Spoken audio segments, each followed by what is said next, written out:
Thank you, Veronica. I'm so happy to be here. Good afternoon, everyone, and welcome. I'm really grateful to be part of this series of butterfly conversations.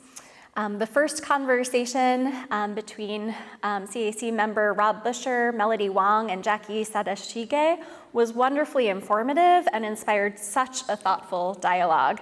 And if you weren't there for that event, it was recorded. I believe it will be available for viewing sometime soon. So I hope that you'll watch it when the recording is released. Today's conversation is about the music of Madame Butterfly, but it will also build on the topic of exoticism that was introduced in the first conversation that I just mentioned. Madame Butterfly is an opera that takes place in Nagasaki, written by an Italian composer and librettist who had never been to Japan or had sustained reciprocal relationships with Japanese people and their culture. Given that context, exoticist stereotypes are central to the work, and the music is not immune to them, as we will see. Today, we will do a deep dive into the music of Madame Butterfly, thinking about how the music, in combination with the words and the visual elements of the opera, helps to create meaning and feeling for us as audience members. So I'll first give some background for Puccini's style before describing how he characterizes the meeting of cultures present in this particular opera through the music. I will briefly outline the opera's plot and explain how the music acts to unify the narrative and draw us into the inner lives of characters, especially Madame Butterfly herself. We are extremely lucky, as Veronica said, to have two wonderful singers and an amazing pianist here with us today to perform two scenes from the opera live for us, so stay tuned for that. And then I'll provide a few concluding thoughts before we open the conversation up and invite you all to participate in the conversation. So, Madame Butterfly contains a text by librettists Luigi Illica and Giuseppe Giacosa, and music by Giacomo Puccini.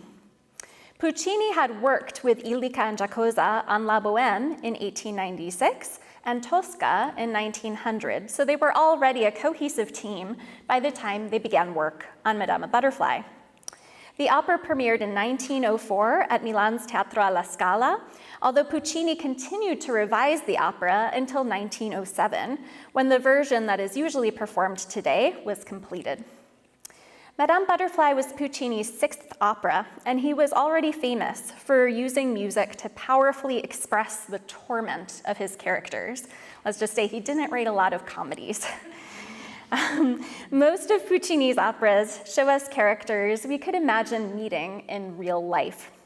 We see the details of their day-to-day existence, as was common in the Verismo, or realistic style of literary texts. In addition, Verismo aesthetics did not shy away from presenting physical and emotional violence on stage in great detail. One critic famously called Tosca, years after its premiere, a shabby little shocker. So that kind of, on-stage, gritty violence is what the Verismo style is famous for and what Puccini leaned into in many of his operas.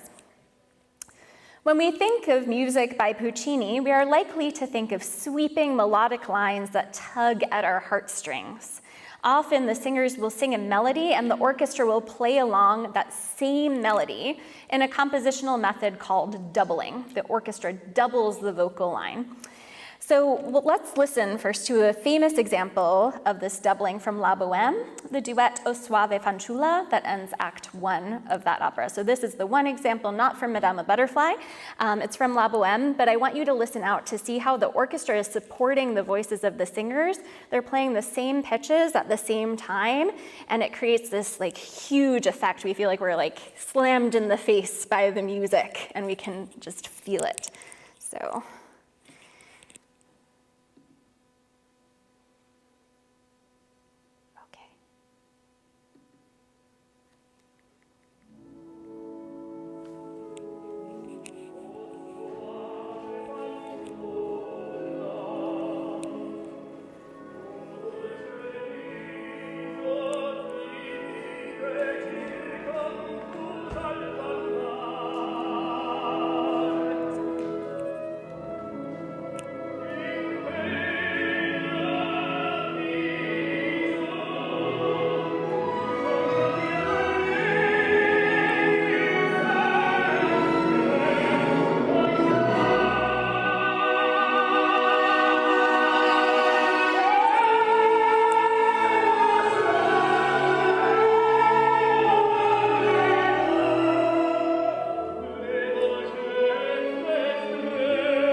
I'll stop it there. But did you hear the orchestra is playing the same thing as the singers, and it's this doubling effect? But to me, it sounds like more than doubling. It's really multiplying the power of the music. So it's a pretty simple musical technique, but it's very, very emotionally powerful. And some of Puccini's critics thought Puccini's music was too much style and not enough substance. They thought that when these operas premiered, and some critics still agree today, but most of us, even if we are critical intellectually, and we're like, oh, doubling, it's such a simple way to write music. I could do so much better. I couldn't. Even if we're thinking like that, we're still emotionally affected by the music, right? So in fact, some people criticize Puccini's music exactly because they resent feeling emotionally manipulated by the music, almost against their will. So the plot of Madame Butterfly is about an arranged marriage between an American naval officer, B.F. Pinkerton, Benjamin Franklin Pinkerton, and a Japanese woman, Cho-Cho-san. Because there are characters of different nationalities in the opera, in fact, none of the characters are meant to be Italian, although most of the music sounds Italian and 99% of the opera is sung in Italian. Because we have these two different nationalities being represented on stage, American and Japanese, we're going to spend some time thinking about that, thinking about these issues of representation on stage, and how that goes along with what we already heard, this kind of emotional pull on us from Puccini's music. Puccini had not yet been to America when he wrote Madame Butterfly. He did come here later in his career, but when he wrote Madame Butterfly, he had never been to America. His musical depictions of American patriotism in this opera are mostly limited to quotations from the Star-Spangled Banner. Although the Star-Spangled Banner didn't become the American national anthem until 1931, it had been adopted for official use by the US Navy in 1889. So this means that while Puccini used quotations from the anthem as a specific reference to the Navy and B.F. Pinkerton's status as a naval officer, we hear it today as Americans with the Star-Spangled Banner as our national anthem, as references to America in general. So the way that we hear the same quotation has changed over the years because of what the Star-Spangled Banner has come to mean. Sometimes composers use musical quotations like this, like Easter eggs, little hidden messages that musical connoisseurs will understand on the third or fourth listen. So you really have to pay attention in order to get these little tricks that the composer has placed in there for you. This is not the case for quotations from the Star-Spangled Banner in Madame Butterfly. As I think you will soon hear, Puccini bombards our ears with American jingoism, even having Pinkerton and the American consul Sharpless sing the words "America Forever" in English to this melody. Così mi sposo all'uso giapponese per 999 anni. Salvo a sciogliermi ogni mese facile dal cielo.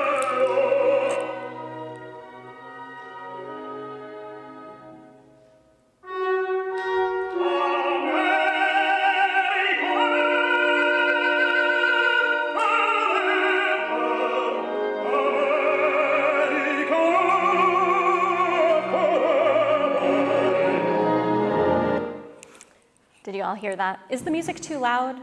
I see some people look, okay, it's okay. I'll turn it down a tiny bit for comfort. Yeah, so dun, dun, dun, dun, dun, America forever, right? Very, very clear that this is a quotation of the Star-Spangled Banner, and that's the connection to the Navy is what they're singing about in the context of this scene, and I wanted to play a little bit before that point so you could see how it fit into the normal Italian style of the opera. What's being sung before that is Pinkerton kind of bragging that he's rented a Japanese wife And he's, isn't this wonderful that Americans can come to Japan and basically rent women to be with them for their sojourn in Japan. So this America forever patriotism is actually contrasted with this troubling historical practice in this scene. So this America Forever Star-Spangled Banner sounds kind of silly, to me at least, but this actually isn't the silliest piece of dramatic music Puccini wrote about America. His next opera after Butterfly was called La Fanciulla del West, and it was entirely about gold miners in California. There are Native Americans, saloon owners and patrons, sharpshooting card sharks, plenty in that opera. I'm not going to play you examples from it now because I think you should see video of this, and I don't have video for you today. But I encourage you to go home and watch the opening scene of La Fanciulla del West. It consists almost entirely of the English words hello, whiskey, and doo-da day. Really, I'm not kidding.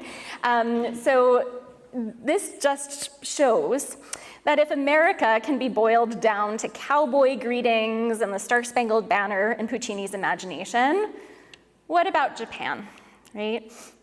Neither Puccini nor his librettists ever visited Japan, and although they did have some contact with Japanese visitors to Europe, they did not engage in any kind of intensive study of the Japanese language, history, culture, music, or gesture. Rather, they picked up ideas kind of as they encountered them. They came across Madame Butterfly in a performance of playwright David Belasco's 1900 adaptation of Philadelphia native John Luther Long's 1898 short story of the same name. Puccini saw the play when he was in London for the premiere of his opera Tosca. And although the performance of Madame Butterfly that he saw was in English, a language Puccini did not understand, Belasco's powerful staging made the story understandable enough for the drama to make a big impression on Puccini. And he decided to start working on an opera on this story. Once he had started working on Madame Butterfly, Puccini started looking to give more of a Japanese character to the music. When he heard that a Japanese theater troupe was traveling around Europe giving performances, he jumped at the chance to see it in Milan in 1902. The troupe was presenting traditional kabuki theater adapted to the tastes of European audiences. And the star of the show was Sadayako, a woman who had been a geisha in Japan and who transfixed audiences across Europe with her acting, dancing, and musical performances. Puccini was fascinated and decided to model the character of Butterfly on what he observed of Sadayako. In the play Puccini happened to see, Sadayako started out seeming childlike and ended up vicious. And Puccini imitated that transformation in Butterfly, who changes over the course of the opera from an innocent child bride to a mother who kills herself in desperation. Besides what he learned from Sadayako and her troupe, Puccini also had in his possession a music box that contained various Chinese tunes. This music box was actually rediscovered in 2012 in the Morris Museum in Morristown, New Jersey, so quite nearby. So we know about this music box because it still exists, and in fact, I'm about to play you a recording from it. So Puccini had this music box, and he used some of the tunes in Madame Butterfly and some in his final opera, Turandot, which takes place in ancient China. This elision of China and Japan is something that our speakers in the first Butterfly conversation discussed in other contexts as a troubling collapse of cultural specificity into a generalized idea of the Eastern other. You could say that maybe Puccini just had no way of knowing where exactly the tunes in the music box were from, but the fact that he used at least one tune in both of the operas, one that takes place in Japan and one that takes place in China, demonstrates that he didn't really strive for accuracy in this matter. The music box, as I just said, is still usable, and it has been recorded. So we're going to listen to a recording of Puccini's music box playing a Chinese song called Shi Ba Mo, which translates to 18 touches. The original song contains a lot of sexual innuendo, and if Puccini was aware of this connection, he might have chosen it for Butterfly because of her past life as a geisha, a profession which many Westerners interpreted to be a more sexual job than it was. So here is Puccini's music box.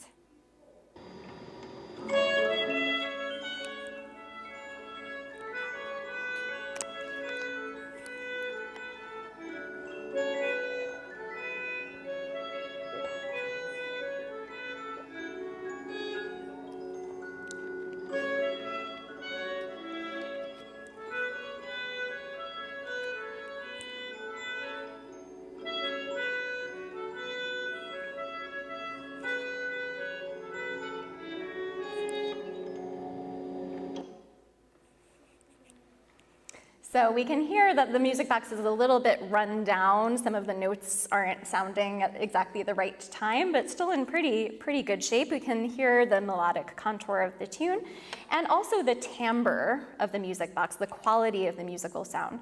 So first, I'm going to show you one of the places he uses the same Chinese tune in Madame Butterfly.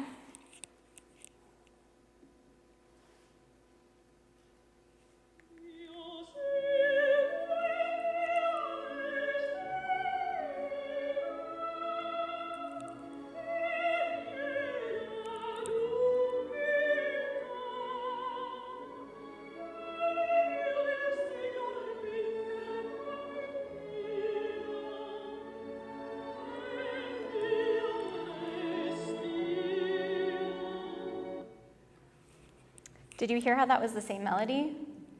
Did you hear that it was in the same key? Yeah.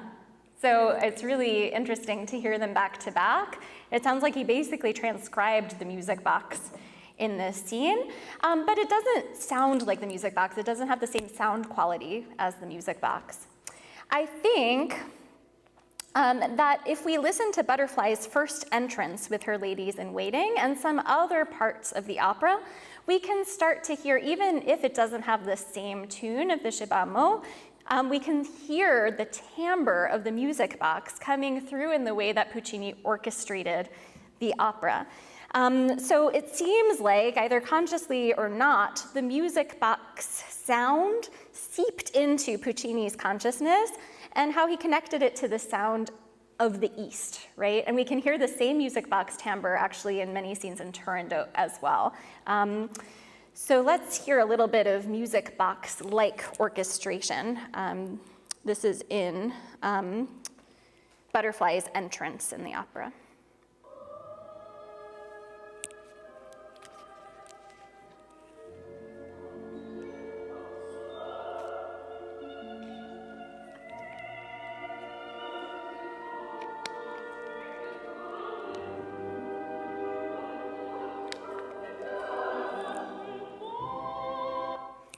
You see, hear some of those like twinkly little timbres. We'll hear more examples later, but to me, this is Puccini with the music box in his head. And it makes the sound of this Chinese tune in this instance, or the other kind of Japanese sounding music that Puccini tried to write for Madame Butterfly, into this kind of commodity, this object that can be captured in a box. So we can see kind of the way that Puccini was thinking about these musical examples. Puccini's exoticist characterization of both American and Japanese characters is based on a lack of in-depth knowledge of either culture, and it traffics in stereotypes. At the same time, it very effectively shows us differences between Pinkerton and Butterfly from the very beginning of the opera. And it also allows for themes like nationalism, imperialism, and cultural assimilation to come through in the opera. The opera's plot, as I said, is about an arranged marriage between B.F. Pinkerton, an American naval officer, and a Japanese woman, Cho-Cho-san. The word chocho in Japanese means butterfly, and san is an honorific suffix, so this is why she's called Madame Butterfly, Cho-Cho-san. And this is why Pinkerton and other English-speaking characters refer to her as Butterfly. So I will refer to the character as Butterfly throughout the talk. The opera's libretto tells us that Butterfly is a 15-year-old girl who has had a difficult life. She was from a well-to-do family, but when her family fell on hard times and her father killed himself, she became a geisha to support herself monetarily. Historically, geishas were women who entertained men in tea houses with music and dancing. But many scholars of the opera have commented on the fact that the opera doesn't really seem to care what Japanese geishas actually did. They're just using it as a kind of character type of like a meek servant woman with sexual connotations as well. When we meet Butterfly, she is coming to marry Pinkerton, and we just heard her entrance there. Pinkerton has secured her as a wife through Goro, a marriage broker, who seems to be doing a brisk business, essentially renting Japanese women to foreign officers. And this plot point is based on a historically documented practice. It actually happened. I want us to listen now to the moment when Pinkerton and Butterfly are joined in marriage. This musical moment demonstrates that while it may be easier to notice cross-cultural encounters in this opera through visual elements on stage when we're watching, we can also hear them in the score. So we're going to hear kind of the marriage pronouncement, Pinkerton, you're going to marry Butterfly, and I want us to try to listen out for these American and Japanese musical elements that we've already talked about.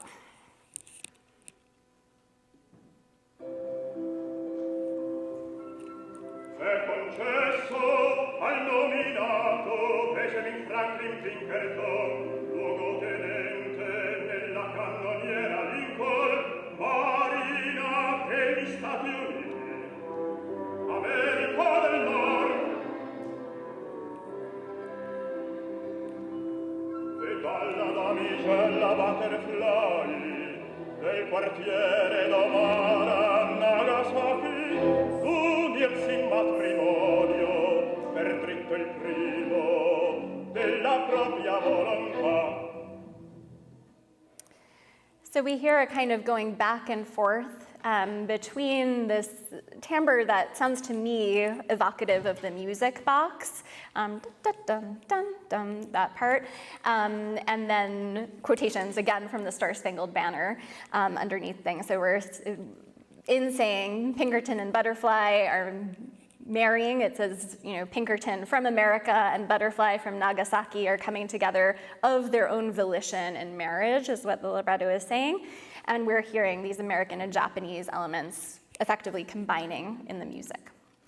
The marriage ceremony seems like it's going well, but things go downhill when Butterfly's family discovered that she has converted to Christianity. Her uncle, a Buddhist priest, and elements of Buddhism and Shintoism are mixed up in the libretto of this opera, another kind of lack of research for the librettists. But her uncle is a Buddhist priest, and he curses Butterfly, and her entire community follows suit, except for her faithful maid, Suzuki. This is a very chaotic moment in the score, with multiple people reacting with shock and dismay, including stylized gasps from the female chorus, and a repeated musical motive that occurs throughout the opera to symbolize Butterfly's tragic fate. Oops, I don't know where this clip went. It walked away. Oh no. Okay, I'll skip this clip, but I will give you an example of the gasps from the chorus. You'll hear, oh, Cho-cho-san, like, oh. So it's very heavily stylized reaction of this chorus of Japanese women who in many productions are not actually Japanese.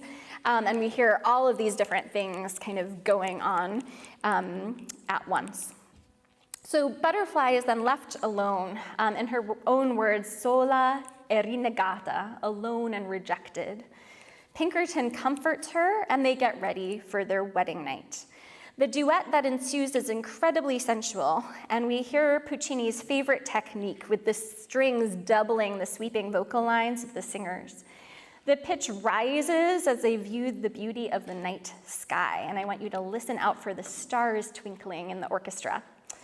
Pinkerton repeats over and over in the scene the words "Vieni, sei mia," come, you are mine. And again, we get this idea of this kind of owning of Butterfly.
And that's the end of Act 1.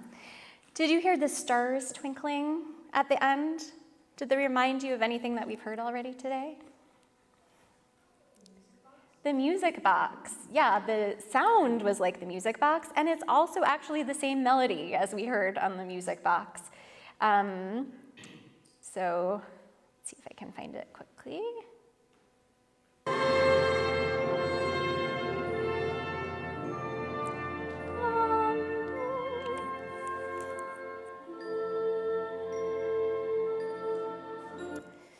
And this is the actual music box.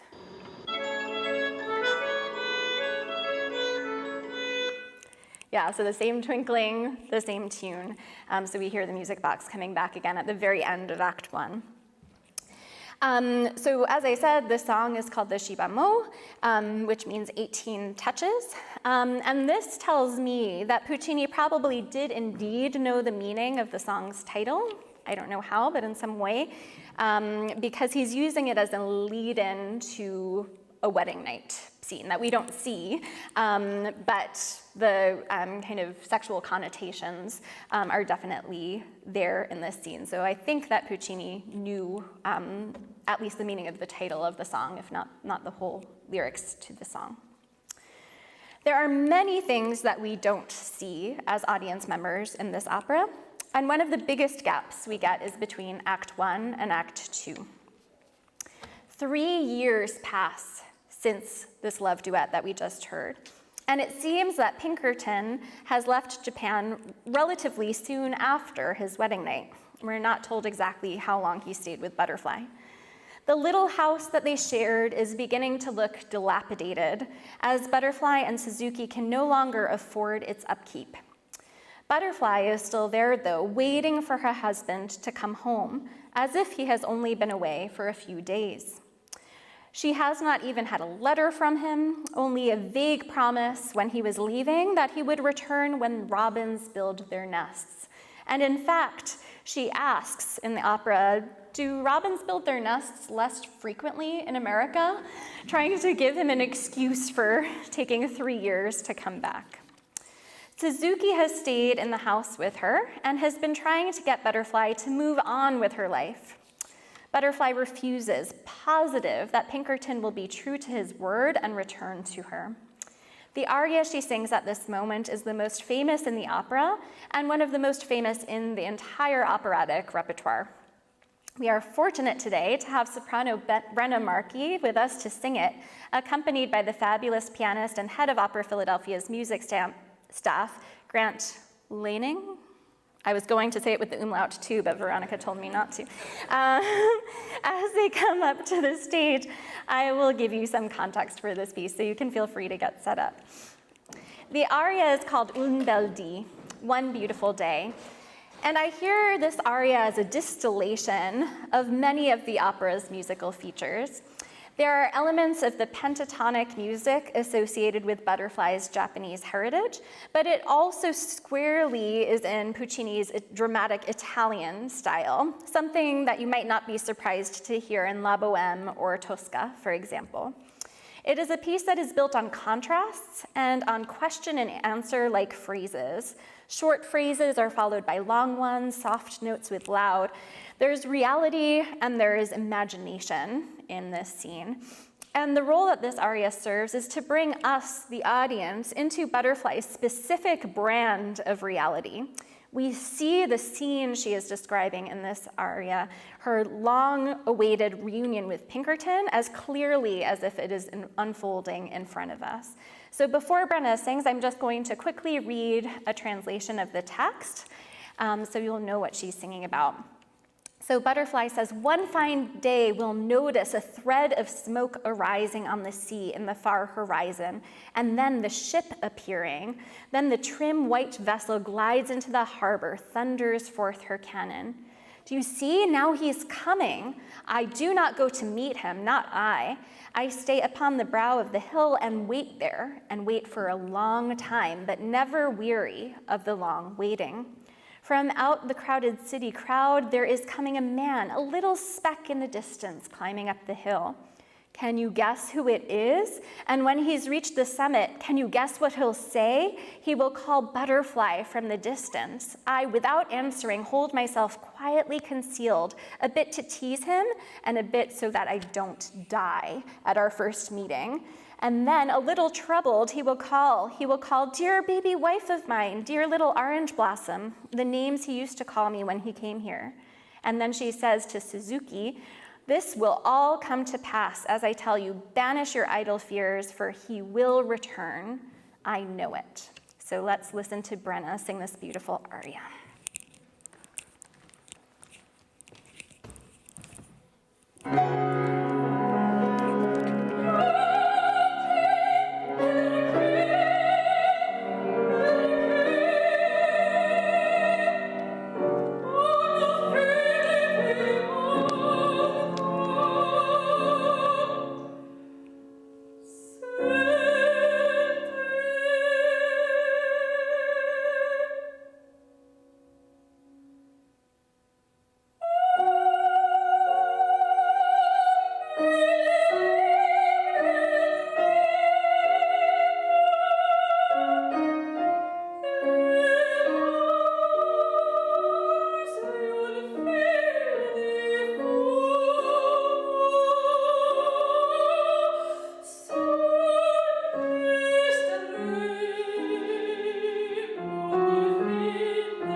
I don't know how to follow that.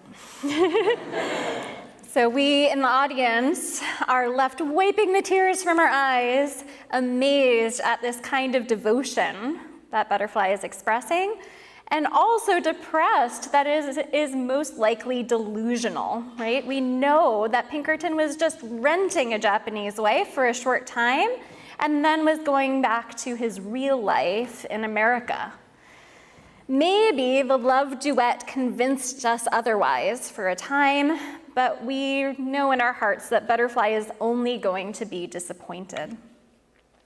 So this is where the libretto really begins to play with our emotions. First, we have Suzuki explaining that the Japanese Prince Yamadori has been courting Butterfly, and the prince himself enters to the famous Japanese tune, Miya-sama, which you might also recognize from Gilbert and Sullivan's exoticist take on Japan, the Mikado, where it is a chorus to herald the entrance of the Mikado himself. So let's hear a little bit of this Miya-sama quotation in Butterfly. We'll hear Suzuki sing it first, and then we'll hear Yamadori's entrance in the orchestra.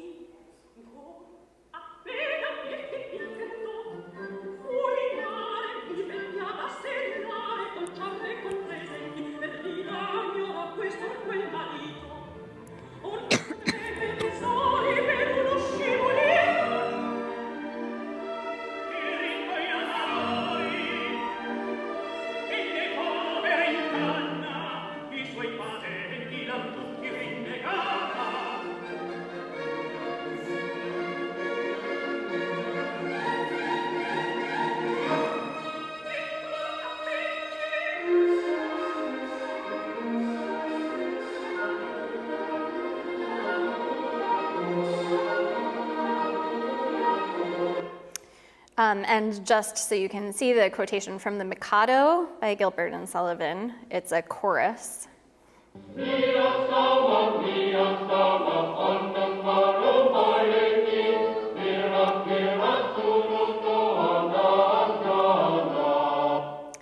So it goes to show that this was one of the few Japanese tunes that was kind of easily available for European listeners, and therefore these two composers quoted the same thing to evoke Japan. So it's this kind of,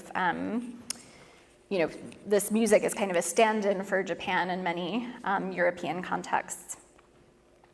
So Yamadori comes in. Butterfly predictably tells Yamadori that she is married and waiting for her husband to come home.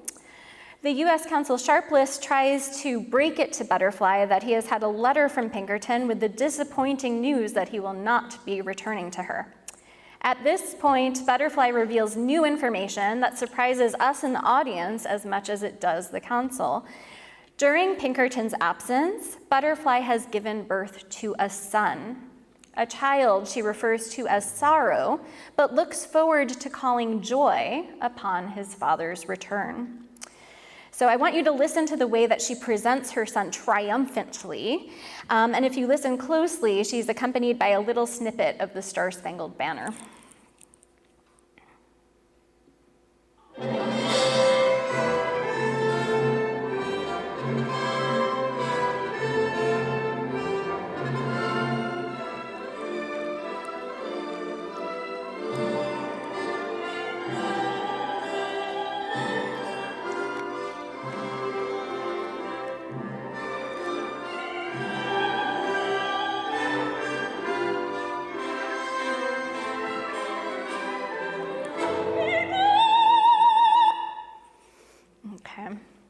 So she says, "This is my son," and he runs off to send word to Pinkerton that he has a son.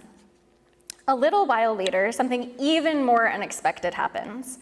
Butterfly, who is constantly watching for ships in the harbor, sees a ship, and it is the Abraham Lincoln, Pinkerton's ship. We hear echoes of the aria Un bel dì as her dream comes true, as well as more of the Star-Spangled Banner in this scene. And Butterfly immediately jumps into preparation mode. She and Suzuki decorate the house with flowers, and we will invite Grant and Brenna to come up again, this time with our mezzo-soprano Anne-Marie Stanley, who will be singing the role of Suzuki. Come on up. Butterfly and Suzuki's flower duet is one of the only unadulterated moments of joy in the entire opera, so I thought we all deserved to hear this on this rainy day after hearing all of this sad content. It also highlights the friendship between Suzuki and Butterfly, which is central to the opera, although it's mostly kind of taken for granted. But this duet, we really hear the friendship and the excited preparation for Pinkerton's actual arrival.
Thank you, that was beautiful.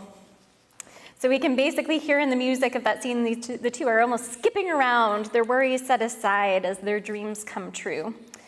And I wish I could say that their happiness were justified, but that is not the case. And I'm going to speed through the sad ending, not just because we're running out of time, but also I don't want to cry too much in front of you. If you force me to talk about it in the Q&A, I will. Pinkerton is back in Japan, but with an American wife, Kate, in tow. He feels incredibly guilty about his treatment of Butterfly, as he should, I think. But he mostly cares about taking his son back to America to be raised there by his wife, Kate. Butterfly realizes what is happening, although she and Pinkerton never come face to face. He is too cowardly to show himself to her, and Suzuki also works to protect her from the blow. Butterfly takes her child in her arms and explains to herself, as much as to him, that she needs to leave him so he can lead a better life. She sends him off to play, blindfolds him so he will not see what happens next. She takes her father's sword and commits ritual suicide. The opera ends as the other characters find her dead. To conclude my talk today, I just wanted to share some reflections on the contradictions we may find in the way we listen to and think about Madame Butterfly. And I know that I find these in my own reception of the work. I'll speak for myself, and then I look forward to hearing any thoughts that you'd like to share. I am troubled by the exoticism in the score. For example, the conflation of Chinese and Japanese music that points to stereotyping rather than careful understanding of culture. At the same time, this doesn't stop me from identifying with Butterfly, hoping along with her and sobbing at the unfairness of the opera's tragic ending. The music does its work, engulfing me in the world of the opera that is in some ways imaginary and in some ways very real. I want to end with a Japanese voice, the voice of Watanabe Hamako, the stage name of singer Hamako Kato, who lived from 1910 to 1999. Watanabe Hamako recorded the song Nagasaki no Ochu-san in 1939. It reflects on the character of Madame Butterfly, describing her waiting and waiting for the ship to come into the port of Nagasaki when the cherry blossoms bloom. And you'll hear the melody of Un bel dì, Butterfly's central aria, which Brenna sang for us today. It appears in this track between the verses. So I'll just play a little bit of this. But here is a popular Japanese song from 1939 about Madame Butterfly. Oops.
This song reminds me of the statue that stands in Nagasaki's Glover Garden of Japanese soprano Miura Tamaki as Madame Butterfly, looking into the harbor with her son at her side. These results of the Japanese reception of Madame Butterfly reminds me of the multifaceted history of this work in Europe, in America, and in Japan, and the fact that it is bound to have an equally fascinating future around the world. It is the tension in this work, the contradiction, and the complexity that has me looking forward to new interpretations of this work and gets me excited to see our new production at Opera Philadelphia this spring. Thank you for your attention.